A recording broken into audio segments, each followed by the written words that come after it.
Bakı şəhəri Səbail rayon məhkəməsində Azərbaycan vətəndaşı Bağırov Azər Akifoğlu barəsində seçilmiş qəti imkan tədbiri ilə bağlı məhkəmə prosesi keçirilib. Xarici xüsusi xidmət orqanının nümayəndələrinə kömək etməkdə casusluq formasında dövlətə xəyanətdə ittiham olunan Azər Bağırov Dövlət Təhlükəsizliyi Xidməti tərəfindən keçirilən tədbirlər nəticəsində İordaniya Haşimlər Krallığı ərazisində tutularaq Azərbaycana gətirilib.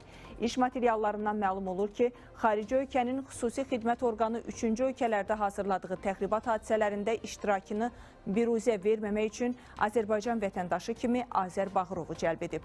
Azər Bağırov isə öz Azərbaycan vətəndaşı statusundan xarici xüsusi xidmət orqanının xeyrinə və Azərbaycanın dövlət təhlükəsizliyi zərərinə istifadə etməklə xaricdə dövlətimizin maraqlarına qəsdən ziyan vurub, casusluq fəaliyyəti ilə məşğul olub.